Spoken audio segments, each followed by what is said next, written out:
Hey dudes, welcome to Splat from the Past, the only 80s themed horror and sci-fi show where things could get totally radical. Now today, I will be welcoming, for my first guest of 2020, I will be welcoming Barbara from the 1990 remake of Night of the Living Dead, Patricia Tallman. Yes, the Patricia Tallman, great actress and stunt lady of many great movies. I'm having her on the show today to talk about how she got into acting, how she started doing stunts for movies, and what she's up to now. She's doing some kind of traveling retreat thing that I want to ask her about and stuff. And I can't wait. I've been wanting her on the show since I started this almost 3 years ago. And now I finally got her. And I'm so excited.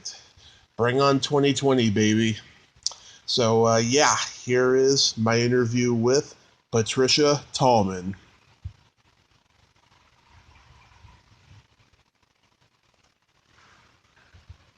Hello. Hey, Pat. Welcome to the show.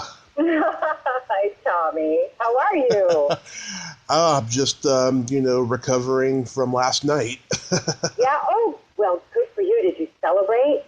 I did celebrate. Unfortunately, I can't drink, but I did eat a lot, and I did drink apple cider stuff that's not good for me. But sugary stuff, and well, I think this is momentous because it's the end of a decade. So celebrating and overindulgence a little bit is appropriate. Exactly. Yes. And in a couple of weeks, I'm going to be celebrating 5 years of sobriety after having a car accident. Oh, honey, congratulations. That is some deep work you've done to stay sober for 5 years. Good for you. Oh, great. Thank you so much. Yes, I feel very accomplished by it.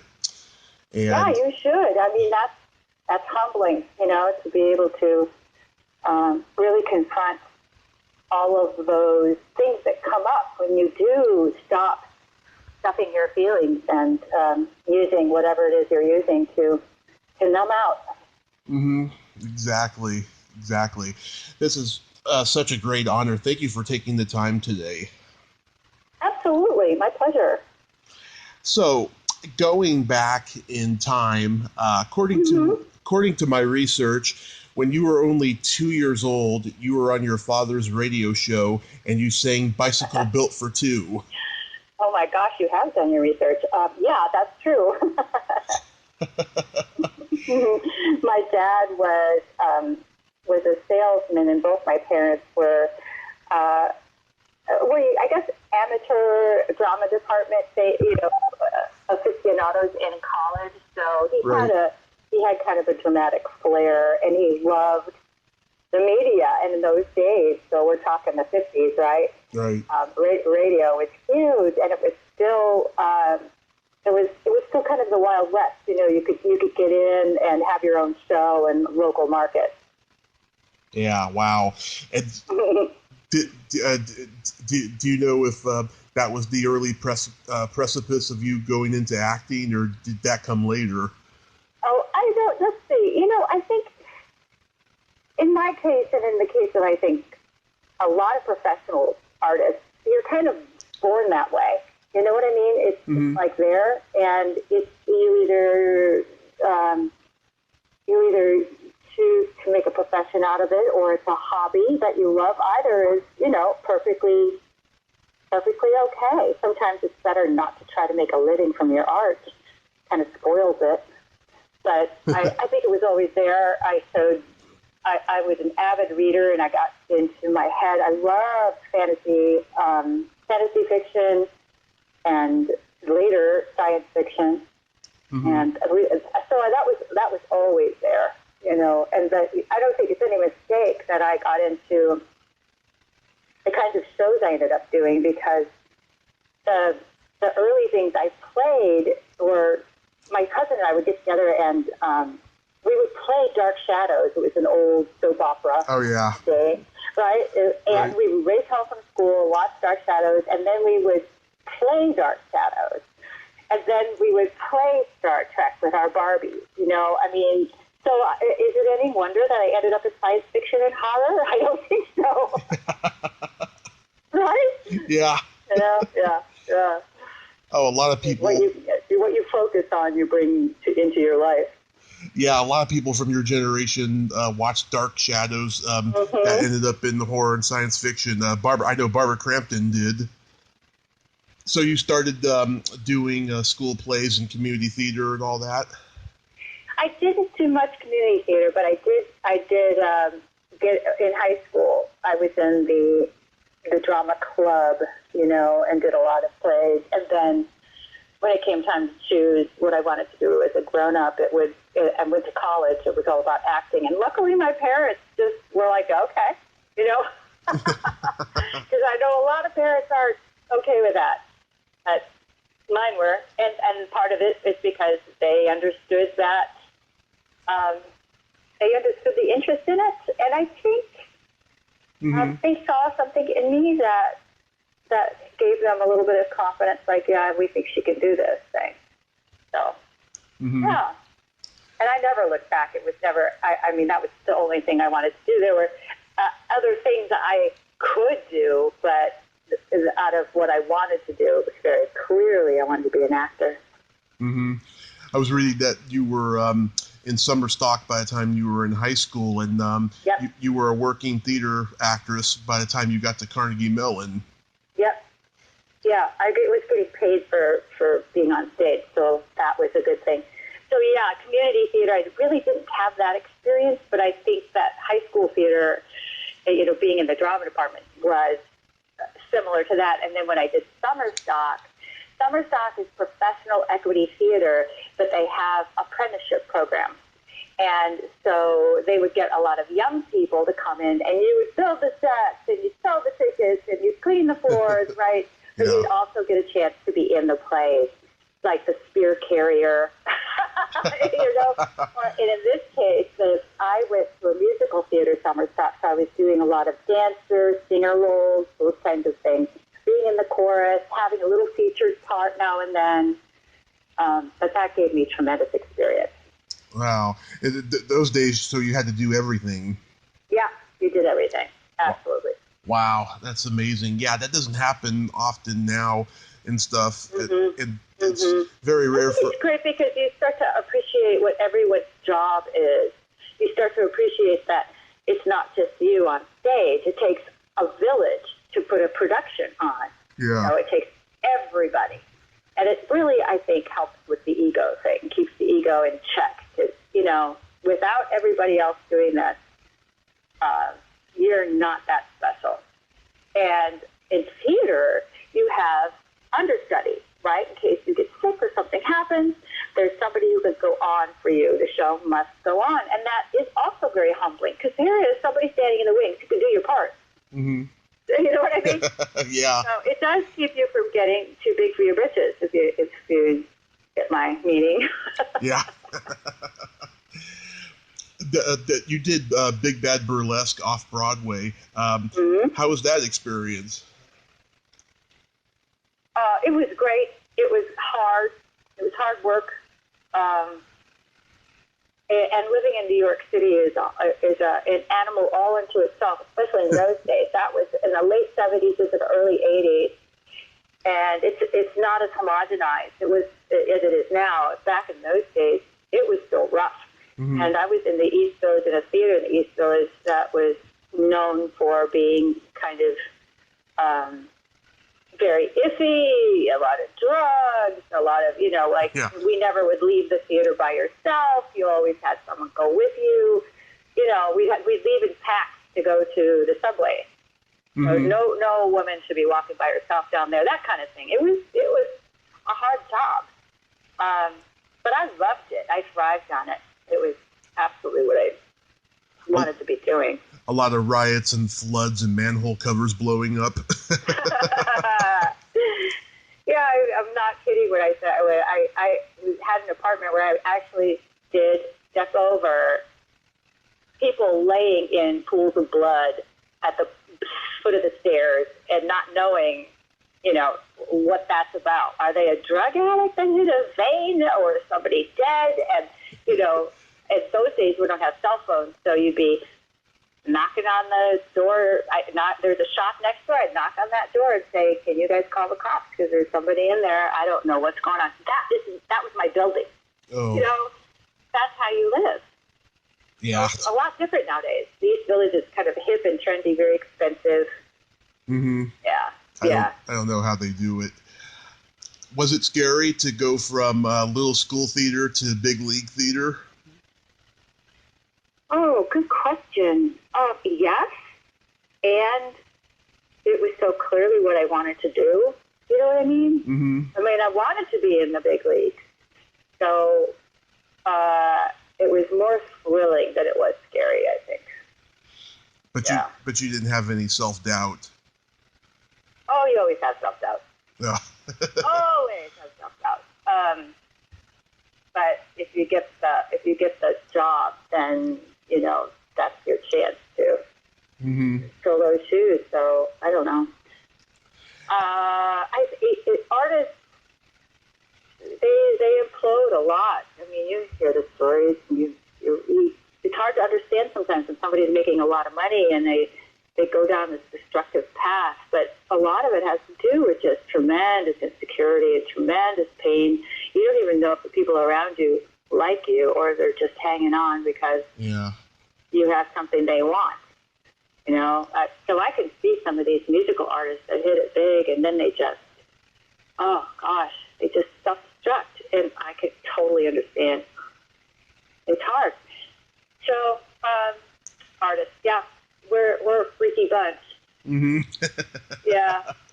It takes a lot of stamina, you know, to keep going, and I think that it's really important to stay educated and on top of what's going on in the world, and to try not to lose perspective. I agree. How does George Romero's Nightriders come into your life? And that was the first time I was ever in front of a camera. Mm-hmm. I'd never done any camera work before that. So we didn't even have it in school. It wasn't like you got trained in how do you act in a movie. It's different than theater, right? You know, it's very different. So I love George. George was very gentle, very giving, and I had tons of ideas. In theater, it's very collaborative, you know, and you're working on your ideas.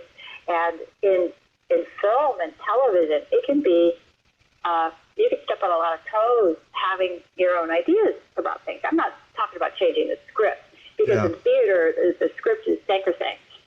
Unless you are workshopping something that's a brand new product, you get a script, those are your words. And you say those words. You don't improvise, that's not how it's done. Mm-hmm. You don't improvise Shakespeare, right? You say what is written. So I wasn't trying to change George's script, but I was coming up with ideas like, what if the light goes on behind me and I realize it's my abusive father coming to the door? And, what if that's the end moment there? And he loved that stuff. He was really, and I know a lot now, as I experience more, I realize not everybody is that open to your ideas. Yeah. So I'm very grateful to him for being so gentle with me and very positive and open and letting me be creative. Yeah, I was very lucky. It's such a bizarre movie. Did you initially open the script and go, "What the fuck is this?" Yeah, there was some of that.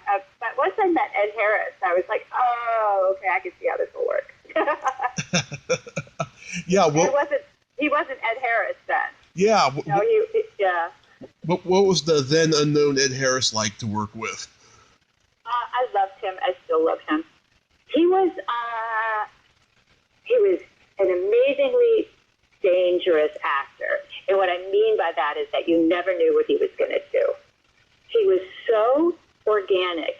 He was a force of nature, and you just didn't know what was going to come out. That style of acting hadn't become terribly popular yet. That just being completely real.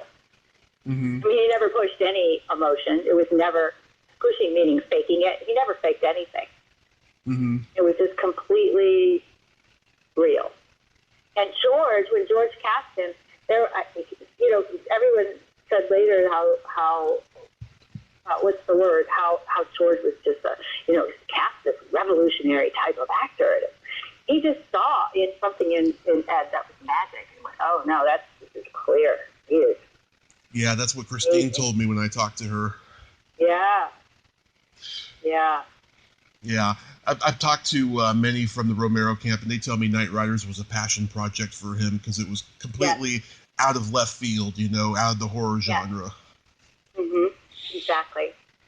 And of course, you got to work with, a lot of his regulars in it, like John Amplis and Ken Foray. Right. Yeah. They must have been great. Cool. Yeah. Yes, and and we're talking about,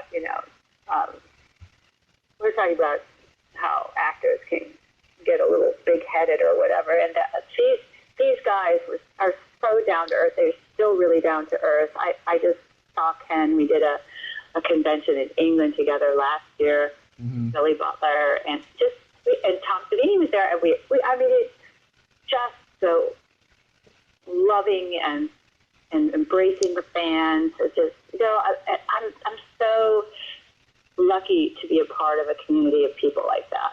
Mm-hmm. We had a wonderful time on that movie. It was a long shoot, and we spent the summer on that project. It was great. Yeah, great. I didn't really know a lot of them because I don't watch horror. It really gets to me, it scares the shit out of me, and I don't want that in my head. Yeah. So I hadn't seen, that I was on the set of Dawn of the Dead. I was on the set of Dawn of the Dead. Oh, you were? I was. I had a lot of friends in it. I just walked, just went to see what was going on and say hi to everybody. And I met George, but I don't think he remembered meeting me then. Mm-hmm. I had to audition for him in New York when I auditioned for Nightriders. Wow, that's pretty interesting. I know, it's funny, isn't it? Yeah. But I knew Savini and I knew some other people. So, it was easy sort of way to get into the crowd. I heard about shooting the remake of Night of the Living Dead through Marty. Schiff? Yeah. Yeah. And Marty told me about it. We're both living here in L.A., and Marty actually shot my audition on tape, and we sent the tape in for me because I couldn't go to New York to audition. I'd moved here to L.A. It wasn't as easy in those days to get back and forth. So, that's how. And George had worked with me on Nightriders, but I think I had to convince not only George, but the other suits involved. So you've got producers, you've got a casting director that's got to be on board. So and I guess the casting director had another actress that she really was pushing. For Barbara, but I got it.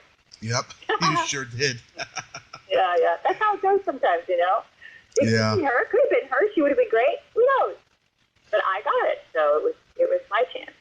Oh, yeah, one of the great things about me having a podcast is I get to find out who was up for certain roles that it's not written on IMDb. Sure. Right. Yeah.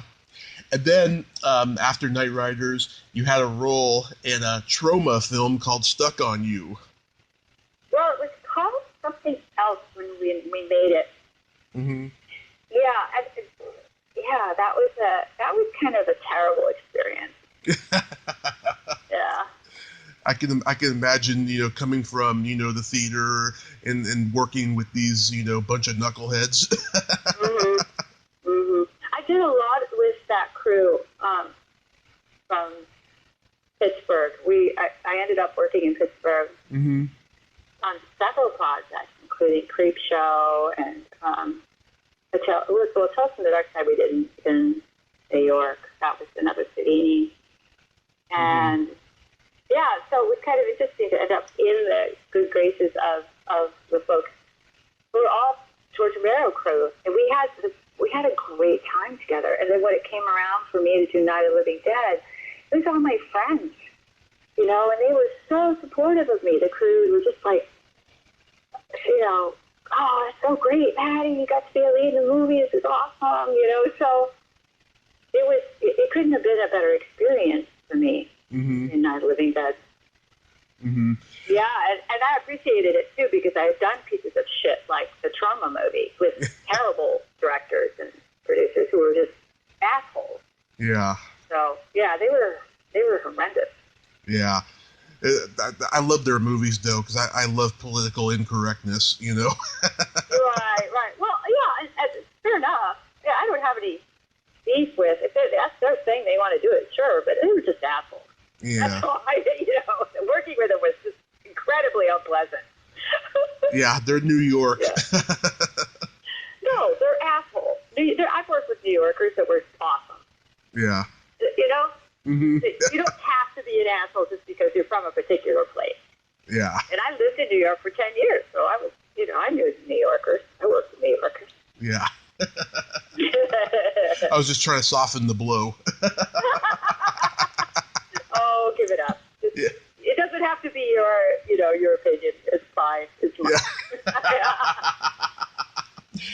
And then you did an episode of Tales from the Dark Side that Tom Savini directed. I did two. I did one Inside the Closet where I was the stunt double, and then I did the werewolf one where I was the mom. Yeah. Yeah, this particular one, Family Reunion. Family Reunion, that's right. Yeah. What was it like working with Stephen McHattie? That guy's intense. I love Stephen. We got along so well. He was just awesome. Great. What a great person. And a tremendous actor. Yeah, he's just another, he's intense. He's real. He's right there. He's so supportive and very generous as an actor. And when you say generous, that means they're giving to you. They're willing to be off camera and still giving you all the moments so that you can give your best. And when it's your close-up, he was very supportive, you know, just complimentary. And just, he was amazing. And Savini's amazing. He's an amazing director. Yeah. I know he should have directed more after Night of the Living Dead. Yeah, I guess, you know, everybody does what they want to do with their lives, and there's a lot of paths you can take. You have choices. So maybe certain paths just don't feel as good to you. Yeah. Or to pay attention to that. Yeah, exactly. You had a small part in Roadhouse? Yeah, no, it was a stunt job. That was a stunt job. Oh, okay.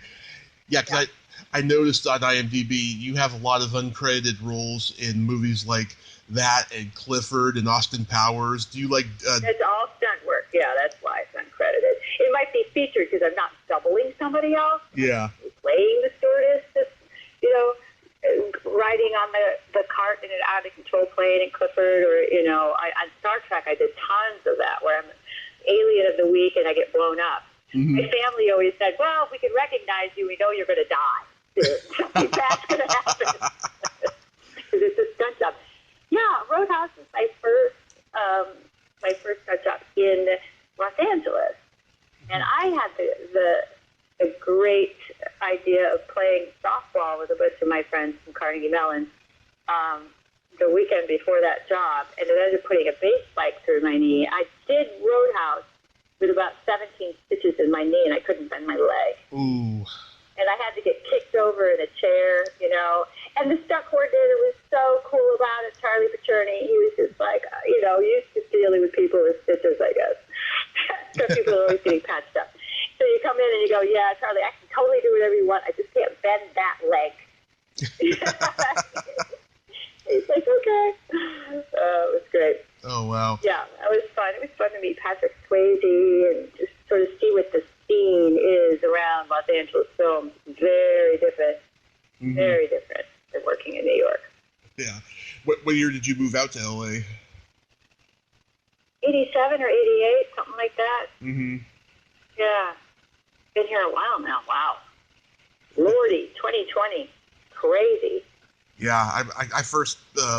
my parents first took me to LA in 1990, and that was like right at the end of like the of the way the Walk of Fame used to look. You know, it used to have that old-timey look. Now I look over there, and it's like it reminds me of San Francisco, where I'm from.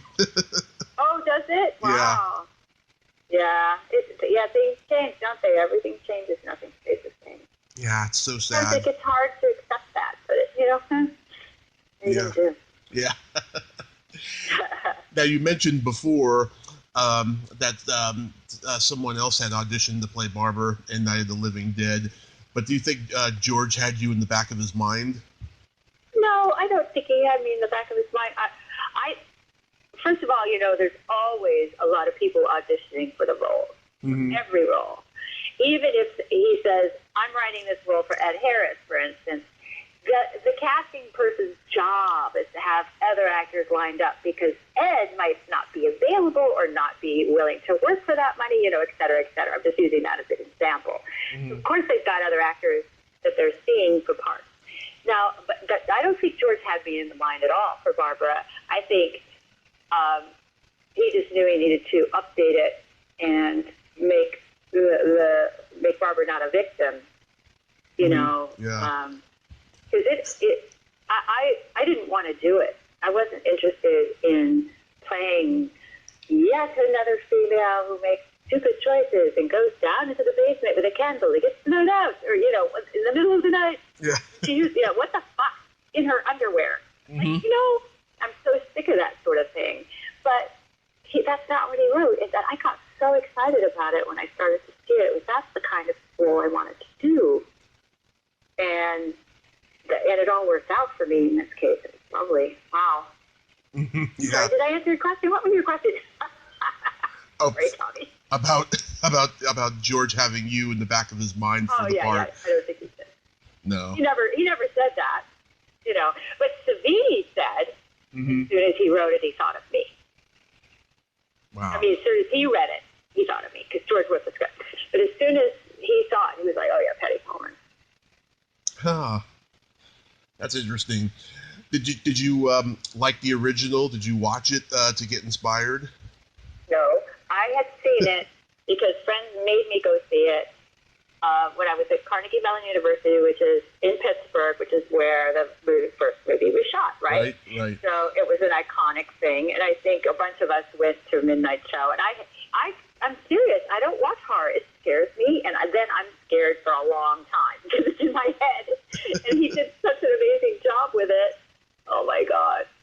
Right? And I couldn't figure out why would they remake it. It was such a perfect movie. And then, of course, you see what he's doing. And it had to do with the copyright issues, blah, blah, blah. I mean, I'm sure you know all of that. Of course. Yeah. Yeah, so I didn't know why they were redoing it. But I know I did not see it again because I wanted to bring whatever I was going to bring to it. And Judith O'Dea was so good, and she was so amazing, but it was a completely different character. So, yeah, I'm just going to be me. I'm going to bring in what I think. I do think, though, you captured her elegance in the graveyard at the beginning. Oh, thank you. Yes. And I talked to Judith last summer, and she told me she liked your version very much. Oh, she's an amazing person, isn't she? What a lovely person. Oh, God, she is just a sweet lady. She's a gem, is what she is. She is, indeed.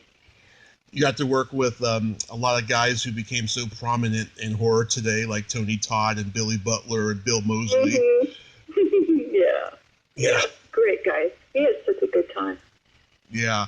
Are you amazed at how this version has gotten just as much as cult success as the original? Yes. Yeah, I was very amazed.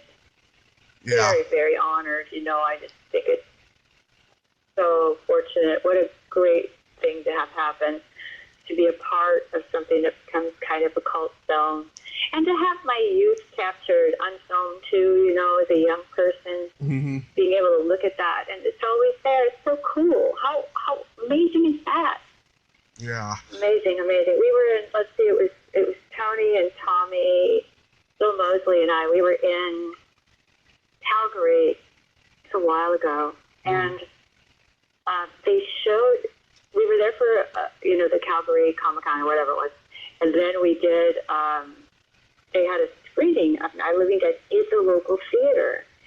So we all went, And it was the first time I'd seen the movie on the big screen since it opened. It was so amazing to sit there with my friends to watch this. You know, it was just so humbling, and I was so grateful to have been a part of the thing. And I thought it stood up really well. You know, I thought the performances were all good. We did a good job. That's what a relief. And I could look at it like, oh, look at her. You know, it wasn't me. It was, look at that girl. It was fun. Did you see? You know, you get a bit of distance on a thing, and it's no longer so personal, and I could appreciate it from afar, which was nice. Yeah. Did you see the 2009 version? No. Oh, it stinks on ice. I just, it's nothing personal. I just don't go to see horror movies. Yeah. Do you remember playing? I've seen them, but I don't know. There's quite a number of people who work in horror that don't like horror. I have found. I think it's wonderful. You know, it's just too scary. And the movies they make now are so gory and stuff. I don't want that in my imagination. I think a lot the world is scary enough. With the exception of the new It movies, I think a lot of horror movies are not as gory as they used to be. Actually, they're more psychological. Okay. So it's taking a different turn. I love ghost stories, like the Haunting of Hill House, the original one with Julie Harris. So oh yeah. You never see a ghost. You never see anything gory. Mm-hmm. I will say that I was traveling New Zealand by myself. I was scouting locations for this trip that was my new business, right? So I was there by myself, and I watched the Netflix Haunting of Hill House because I love the original movie so much, and I love being scared. Like in a ghost story, I just don't want the gory stuff. And I was so scared. And there was a couple of gory moments, but luckily on a small screen, that's easier to kind of handle. I could just not look, you know. Yeah. But there was some really good scariness in that. Have you seen that yet? I haven't seen that one yet. No. Highly recommend it. So good. I'm very wary of remakes. I did see the two new It movies, and I actually enjoyed them much more than the original, I have to say. Well, this one it's not a remake.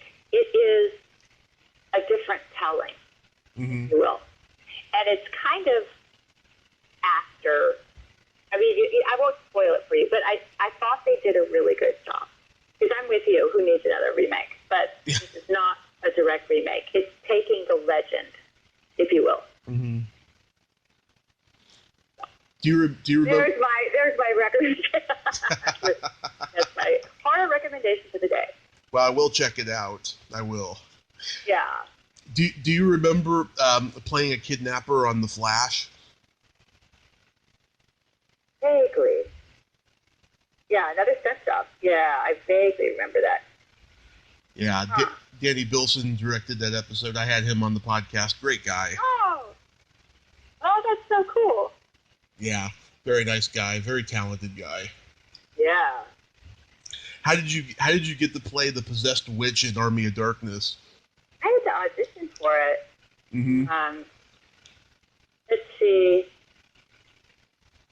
I think my agent put me up for that. I'm not sure, but I know that Nicotero, KNVFX, I was broke in those days, and I was really struggling. And I think it was Greg Nicotero that said, "Hey, there's this movie we're working on, and I think I could get you in on being in the Army as a stunt person. I think I can do that because we can do this makeup on you, and you should try to get this part, get him as one of the monsters." So I can't remember how I actually did get the audition, but I did. Mm-hmm. And I did get the part of the witch. So then I had to go in anyway to have my head cast for the makeup job. So they said, "Hey, look, you're tall and skinny. Why don't we just build the whole army on you?" and I could pay you a day rate. So I said, sure. And they put me in a leotard, and they cast my body, and then built all the skeleton army on it. And then, so all the army that you see in the movie was built on my body, and they would then glue the bones onto a black or dark brown stretchy suit that went under that costume. So that some of the skeletons were from Roman times, some of the skeletons were from different eras, so they had bits and pieces of armor on them. So that was all built on me. And it got me a little extra money, and then I did have to shoot. I shot with Bruce, who I've worked with a few times, Bruce Campbell. Yeah, funny guy. I love Bruce. I know he's great.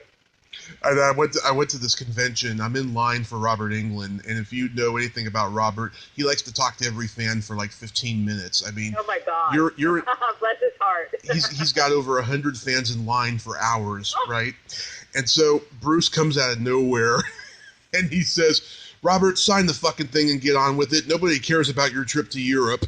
Right. Come on, you're holding us up. Yeah.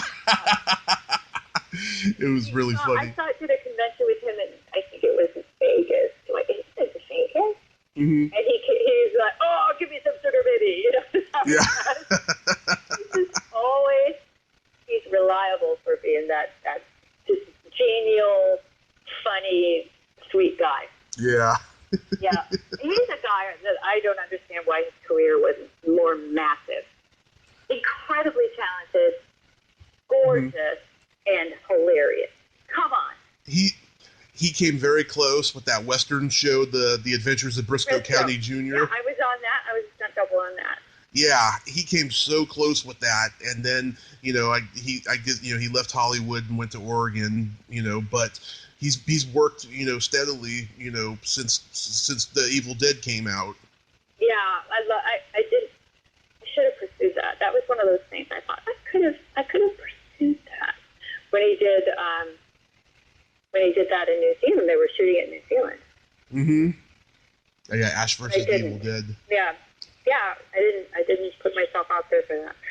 Oh, well. Was it uncomfortable, though, to wear all that makeup for the witch? Oh, it's awful. Yeah. Awful. 17 hours in that makeup. Yeah, it was terrible. Well, it was awful. Yeah. It was awful for me to see it because you're much prettier than that, Pat.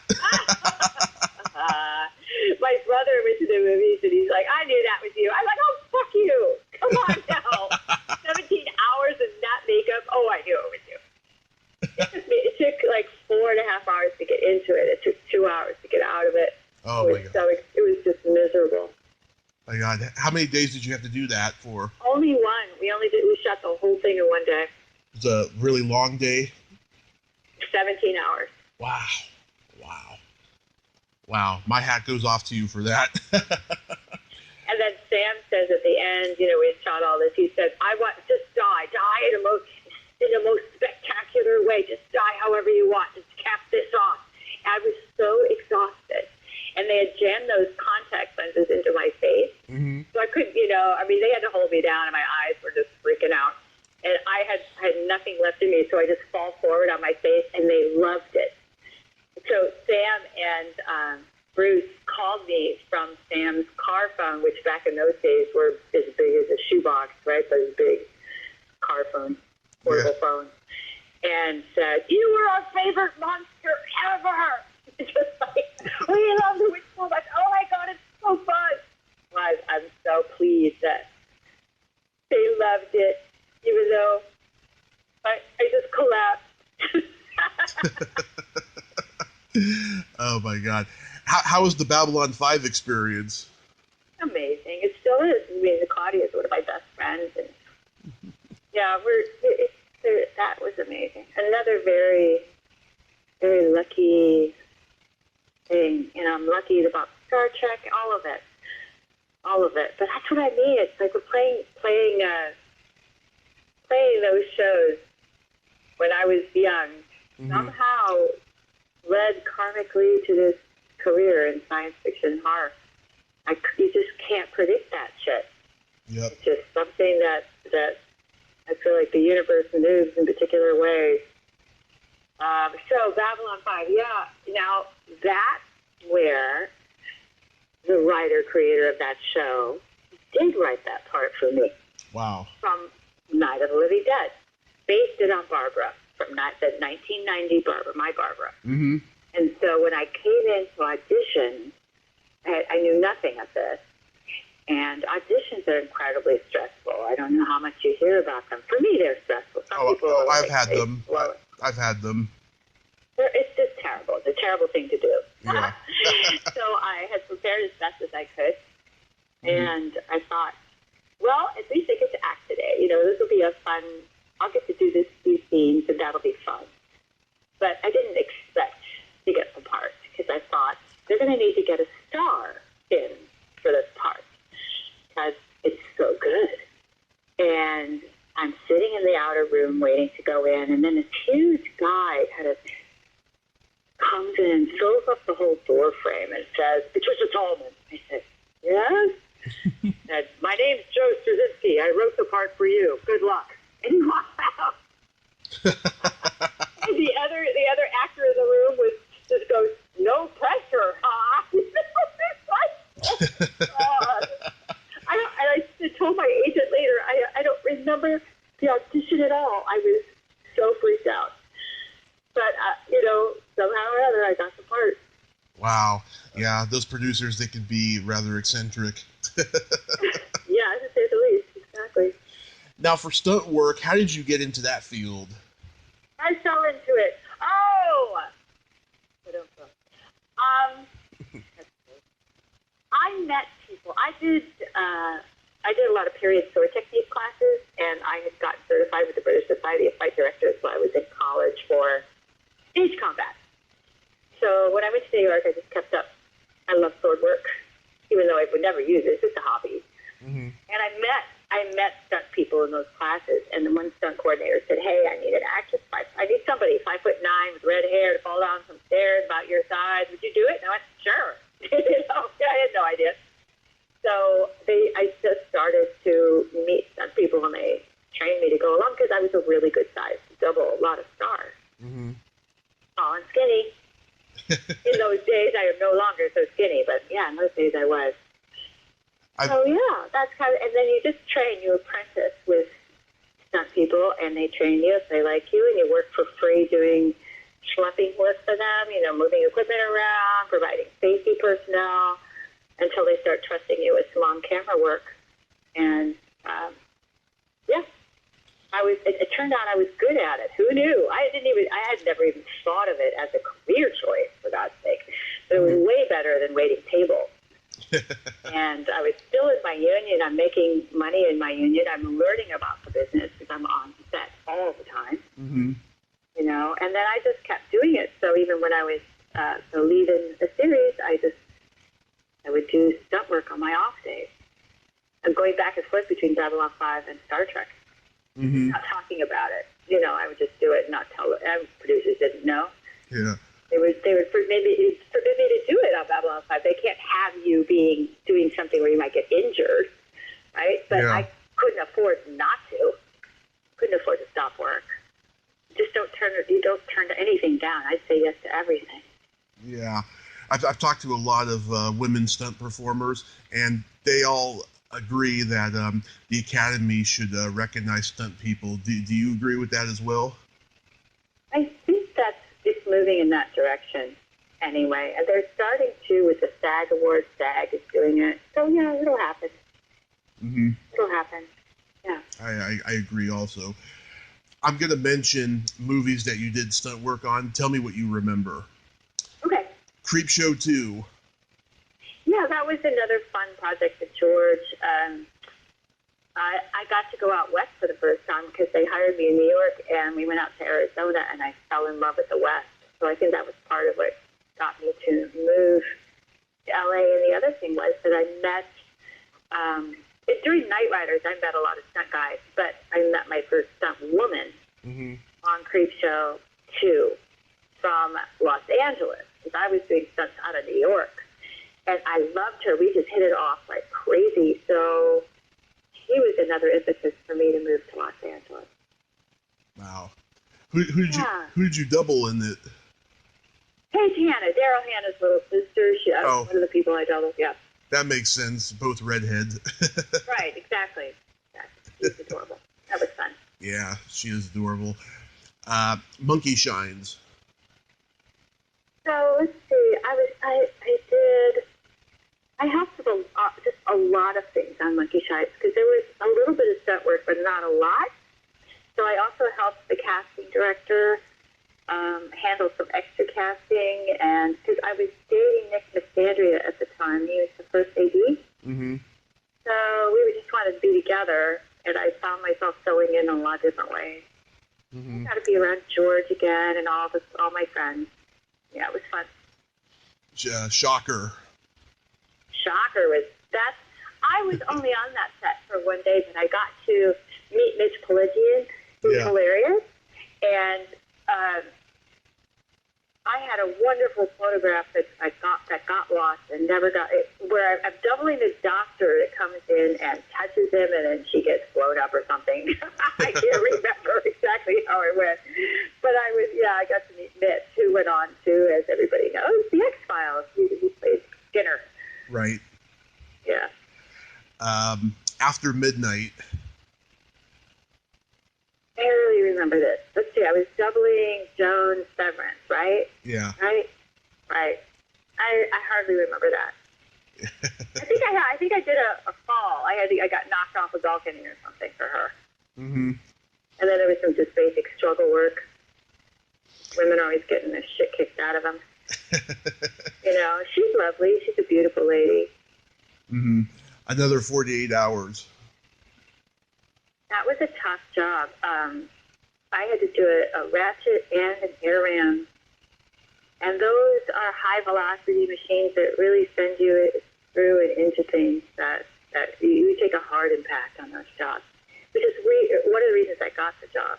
I was a good-sized double the actress. It was also that I got the reputation for taking hard hits, which means that, just what I said, I guess, you get put through walls and stuff. And a lot of women in those days who were doing a certain amount of stunt work were actually just girlfriends of the stunt guys. So they were tough. I got all the hard hits, and then they get the easy jobs, like the ride-alongs, as they call them. So you're in the car that's going to get hit, but somebody else is doing hard work, like driving it. You didn't really need any skill just to be in the passenger seat, but you got paid well for it. So that was a resentment that a lot of other stunt women had. But I was lucky enough that I worked all the time, so I didn't really think about it. Jurassic Park. Yeah, right? The other gift that keeps on giving. That was so fucking awesome. That was hard. It was very, very hard. But I got to double Laura Dern, who's a doll. Mm-hmm. And I've seen her since, and she's just still like, oh, man, it's so sweet. Yeah. She remembers me. But just to have been part of something so iconic, because we didn't know we're making Jurassic Park. It's not like there's dinosaurs running around. And we hadn't seen that technology yet. Mm-hmm. So we went to see the opening, and it was like, oh my God, we were just shocked and awed as the whole audience was. Like, wow! You remember when you first saw your first Star Wars, that chill you got, like, oh my God! Yeah. That's what it was like. Because we didn't have that technology yet. That was, Spielberg had pushed the bar. So, yeah. That was pretty cool. You must have been in awe of Spielberg then. Yeah, and I got to work and he's talking to me. Hey, Pat, okay, we're going to do this. I mean, fuck. How cool is that? Yeah.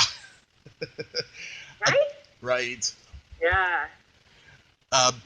Then you got the double for Paige's sister, Daryl, in Attack of the 50-Foot Woman. Oh, yeah, I forgot about that. Yeah. I forgot about that. You did double down then. That's right. Family Affair. God, I remember when that first hit HBO. It was on a lot. I couldn't believe that Daryl Hannah did it, and she did it so well too. Oh, she's so I ran into her again. I was auditioning to be Uma Thurman's stunt double for Kill Bill.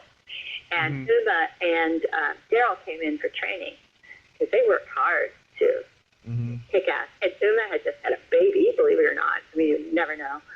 But she was, yeah. So, yeah. I did meet her again then. That was fun. Yeah. When George Romero passed, how did you find out, and what was your reaction? How did I find out? Don't remember. I don't remember if messages went around, because that's probably how it went, you know. Yeah. The message went around. And not terribly surprised. He's been not well. Yeah, very sad. Of course, it's sad. Yeah. But not unexpected. I cried for a couple of days because I just love his movies. Yeah. When I was growing up, him and John Carpenter were both my two horror directors that I loved. All their movies, especially George's more. And, you know, after interviewing all the people that both you and him have worked with and stuff, I just love even more how, you know, he had this camaraderie that doesn't exist in a lot of horror today. You know, he had all of his talented friends, you know, come back on each project and work with them. Right. But nowadays, you know, everyone seems to be working together based on their social media following and who the corporate guys approve of, and not, you know, any kind of significant talent. You know? Right. And George, you know, was the guy who represented, you know, camaraderie in horror. Yeah. Yes, he really did have. Yeah. He just had a sense of family. Exactly. And a lot of the people that worked with him over the years, they learned from him. So they got better at what they do, whether they're acting or you know, electricians or set designers. You work with somebody like George who helps you along, you get better at what you're doing. Yes. And that's a blessing. That's a gift. Yeah. It was just devastating to me. And he was booked for a convention, which ironically ended up getting canceled because of one of the fires in California that I was going to go to and meet him at. And it was just really hard on me, I'll tell you. Oh, I'm sorry, yeah. Yeah. But, yeah, I mean, the guy just left an incredible legacy with all his work. Can you imagine? I mean, having such a life that you leave behind such an amazing legacy. That is incredible. Incredible. Right? Yes. Yes. So tell me about your traveling retreats, and how did this come about? Well, to be honest, I'm 62 now, and I got to a point where I want the effort that I'm putting into something to benefit me. Okay, call me crazy. And that wasn't true in the entertainment industry anymore, because women are so marginalized. I mean, it's harder for anyone as they age, but for the guys, it's just not the same. So I was coming to the conclusion that I wanted to do something else anyway. Not quite sure what I wanted to do. And I eventually came upon something that I think is pretty unique to me, which is I love traveling. I love it. I don't mind being on the road, all the time. And I love personal growth. I love looking for the magical and mystical. And I love taking care of people. I'm really good at it. I love surprising people and creating experiences for people. Oh. I had a business for a while where I did all the entertainment for parties. From big parties, I got hired by Warner Brothers to throw big, so I was getting some tremendous experience doing that. And then I ran another company. I ran a small studio. So I had some chops in business. Mm-hmm. But I just wanted to do, now at this point in my life, I want to do what I want to do. And not what, it's just really what my heart's desire is. So I started putting together all these sort of disparate qualities. Plus, I have this following. You know, I've got people who like what I've done. I've been a part of. I have fans. Yeah. And I love my fans. And I've been going to conventions for years. So all of this sort of started to come together for me. And I'm ready to take even another leap in my business. But I put together adventures that are nerd-centric. Because I'm a nerd. Yeah. So they have to do, you know, like I just completed one in New Zealand. And that was all about the Lord of the Rings and the Hobbit.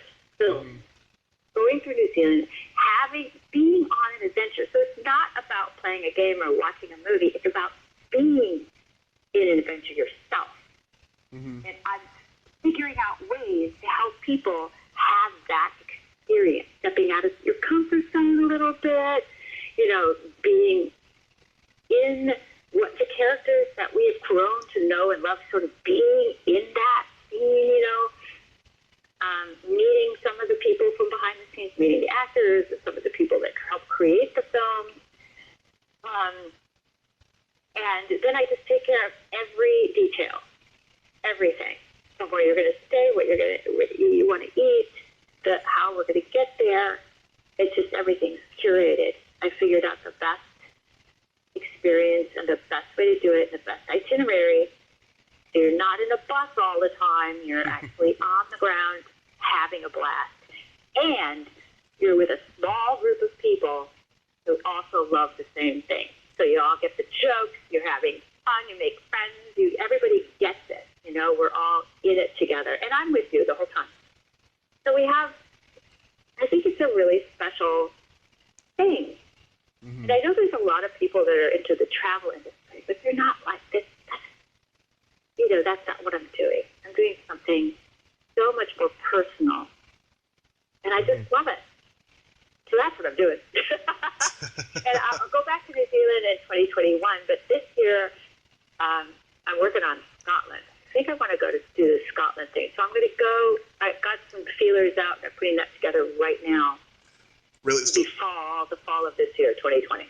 So where of all the places you've gone overall? Where have I been? Hawaii, mm-hmm. London. We did a big Harry Potter thing. Nice. And New Zealand. So I've run 5 events in those 3 places, and now I'm going to add Scotland. Mm-hmm. And then I'd like to go to South Africa again as well, but I didn't do a retreat there, so I'll run my own thing there. Yeah. Wow. So I'm putting this together. It's intensely time-consuming, and I have to spend a lot of money to figure out what works and what doesn't work. Yeah, I can imagine. I don't want to. Yeah, that experience. My guests are going to go on to something I've tested. They're not going to. I'm not experimenting with them, right? So what I'm doing is, they're doing things I've done and made sure it's the best, and then I buy it out, so we're not on it with anybody else. If I can. Yeah, I can imagine the most time-consuming is getting to those places. Sure, but it's not that bad. Mm-hmm. I think that people get intimidated by what they think is going to be the experience, and they don't realize, oh, that really wasn't that bad. Mm-hmm. Like it's like a flight to New Zealand. Well, that's just so far. Well, yeah, and sleepless that time, and it's not that bad a flight. And they have tons of entertainment on those planes. And you read a book, you eat a meal, take a nap, and you're there. It's not so bad. Huh. And the jet lag to New Zealand is so much easier to deal with than even going to London. Because in New Zealand, you're only a few hours different, but a whole day. Mm-hmm. A whole day in a few hours because you cross that international date line, right? Right. But when you're going from the United States to Europe, you're upside down. Right. So it's like 8 in the morning is really 8 at night. And your body's like, what? The jet lag there is it's just kind of funny. You think, oh, New Zealand's so hard to get to, but it's not really. Not really. Wow. Yes, I love that. I love getting people to try something new and having them go, oh my God, that was really cool, you know? Yeah. I never would have done that on my own. But because they're with me, they feel safe. They'll try something new. Yeah. Wow. I love it. I love what I'm doing. And how's the food when you go to those places? Oh, my God, so good. Mm-hmm. Right? Yeah, everyone said was so good. Do you still have any interest in acting? Sure. Yeah. I did a short film not too long ago, and I'm completely open to it. It just needs to make sense, right? Mm-hmm. So I'm not sure what that would look like. Not sure. But yeah, of course. And it's the lovely thing about being an actor is I'm never going to forget how to do it. You know what I mean? It's part of who I am. Yeah. L.A. is not known for being a theater town, though, but have you thought about doing maybe a play there? Yeah. Sure. Mm-hmm. It's, like you said, it's not known for being a theater town. There's some great theater here. But it's also incredibly competitive, as you can imagine. I mean, there's 100,000 actors here, right? So, mm-hmm. You got a handful of theaters. Yeah. It's not like you just walk in and do a play. Yeah. Right. So there's so I'd rather just kind of enjoy my life and not stress about trying to get a job. Yeah. I think a lot of people, when they get to a certain age, they don't want to, work for the man anymore. They want to do it on their terms. Absolutely. They want to put money away and they want to work on their own terms. Right, exactly. So I just want to feel respected too, and that's not something that happens in our business very much. Yeah. Yeah, I don't appreciate how we're treated, and just there's not, you have no power. Actors, and sure other disciplines will say the same thing, like writers, but for sure actors are the bottom of the barrel. Yeah. Unless you're Tom Cruise, you know what I'm saying? I mean, right. There's only 2% of my union that makes a living wage. 2%. Mm-hmm. That makes a living wage. Think about that. Yeah. How hard is it? How lucky have I been that I've made a living in my industry, in my union, for over 25 years. That's really something. So it's okay with me that I can back off and find something else if that's no longer a viable way for me to make a living. And I certainly don't want to get hit by cars for a living anymore. Yeah. So, yeah, I mean, there's other things out there. I've been in stand-up comedy 14 years, and comedians don't have any power either. Exactly the same way as actors. Well, you would be in the actor category. Just you have a different discipline, but you're in the same category. We're performers, right? Right. So stunt work, actors, comedians, dancers, we're all performers. And if it's just so subjective, I would rather my hard work paid off. Mm-hmm. For me. Yeah. Well, actors, they have their Screen Actors Guild, union and stuff, but we all need unions, to have a voice and to have power, to not, be treated like shit, I think. Absolutely. And hopefully someday people will come around, and they will. So, Pat, there's a silly game that I like to play with guests, and how this works is, it's silly slumber party questions, and I ask you the question, you answer it, you ask me the exact same question, and I answer it. Okay. Okay. Pat, are you ticklish? Yes, and I hate being tickled. I will fucking kill you if you tickle me. So, Tommy, are you ticklish? I am baby ticklish, yes. And I love being tickled, actually. Aw. Okay, good. Is your belly button an innie or an outie? I'm an innie, and if you're an outie, we could play Snappy. What? If you have an outie, we could play Snappy. What's Put your belly buttons together, right? Oh. Like a snap. I have a very deep innie. I did have an outie when I was younger, but then after I hit puberty, it went in. Oh, okay, that's weird. Yeah, it is. That's very weird. You're a strange person. It's very weird. Yes, I'm not normal. What color are your toenails painted? Right now, they are a melon color. Green. What color are your toenails painted? They're not painted. The last time they were purple with sparkles. Oh, I like purple sparkles. Yeah. Is melon green? No, melon is like a sherbet orange, maybe. Oh, okay. Yeah. Like cantaloupe. Mm-hmm. And then my favorite question, is there a stinky smell that just makes you gag? Oh, yes. There's so many stinky smells that make me gag. I think old urine, vomit, and diarrhea. All of those will make me gag. Yeah. How about you, Tommy? What smells make you gag? Either farts or feet. Oh, you're more sensitive than I am. Yeah, it runs in my family. My mother, she's very sensitive to smell. It's the Italian neurosis in our family. Mm-hmm. You know. Yeah, I understand. Yeah. And I got a couple funny jokes.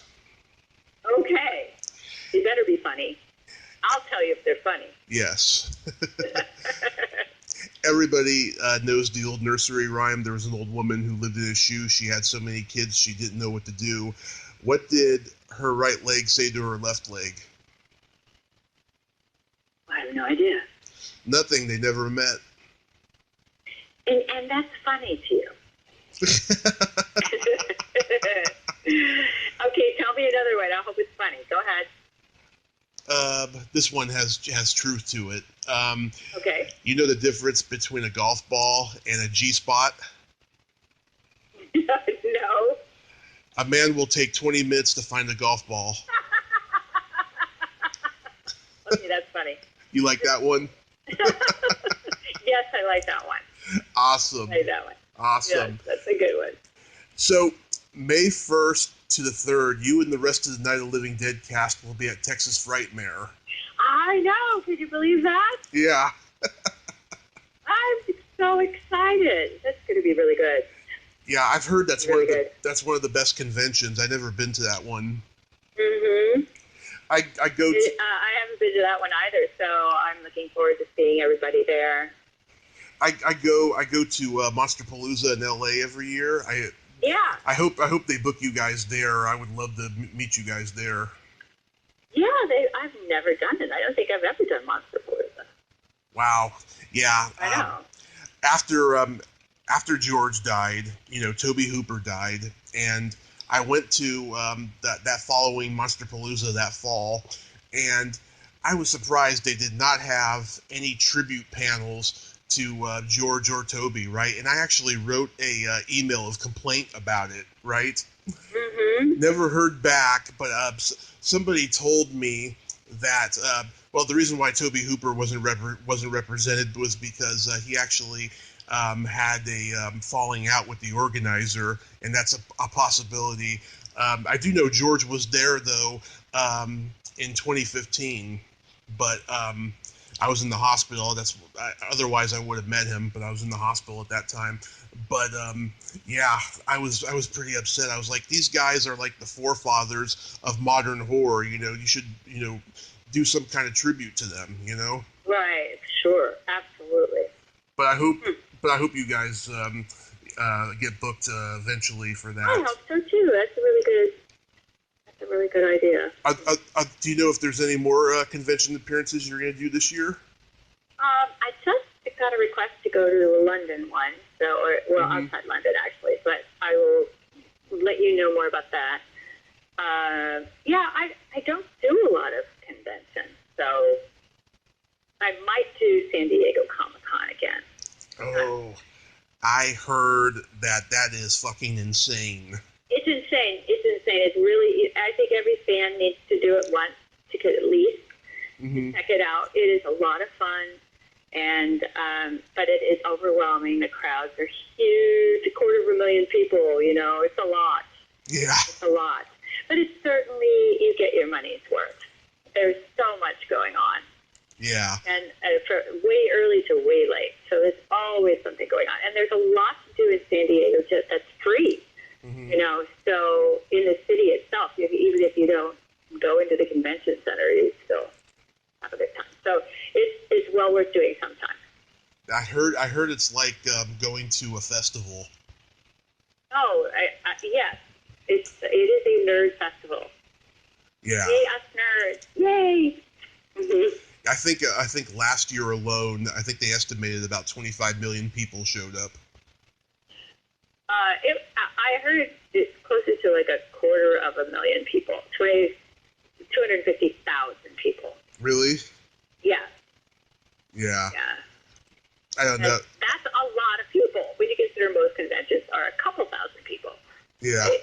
And it takes over the whole city. So all the hotels, the Airbnbs, everything is they're all booked up and cost a fortune. But it's like I said, so to try to do it once, totally worth it. Yeah. When I go, bucket list thing to do, you know. Yeah, when I go to Monsterpalooza, I always got to make sure that I book the hotel at least 4 months in advance because I know that everything is going to be taken, especially the cheap ones. Because once they get booked, and that's when they start jacking up the prices. You know, for people. You know, when people like cancel their reservation, they know that people who are going to convention are going to go there. Right. Exactly. It's insane. Well, Pat, I thank you so much for being my first guest of 2020. Thanks for having me. Yes, first guest of 2020. It was so awesome. That's an honor. And Happy New Year to everybody. Make 2020 just the best decade yet. Yes, I'd love to have you back on again because you're so fun to talk to. Oh, it would be my pleasure. So, yeah. And maybe your listeners can send in questions for us. We can get them to let us know what they'd like to talk about. You know what? I've been contemplating that because I know Neil Jones does that on Without Your Head. He does the questions from the audience and stuff. I've never really done that, but maybe I should give it a try. I'll see. Why not? Yeah. And you'll let me know then when I can share this. You let me know when it's gonna. Oh yeah, by the end of the day. Okay. Okay. All right. Thank you so much. My pleasure, Pat. You have a great day. Take care, everyone out there, and thanks for listening. Okay. Bye-bye. Okay. Bye. Well, there you have it. Patricia Tallman. Ain't she a sweetheart? Thank you so much, Pat. Patricia, Pat. I just enjoyed talking to you. You're a sweet lady. A lot of fun. And very humble. You have great stories, and you've lived an amazing life, and you will continue to do so in all your travels. If you like this video, everyone, please subscribe to my YouTube channel, add me as a friend on Facebook, join my Tommy Kovac comedian page on Facebook, follow me on Twitter and Instagram, and all that fun stuff. Well, that's all the time we have this week on Splat from the Past. Until next time, this is Tommy Throwback Kovac saying, there's no shame in living in the past, because the present sucks. Later, dudes.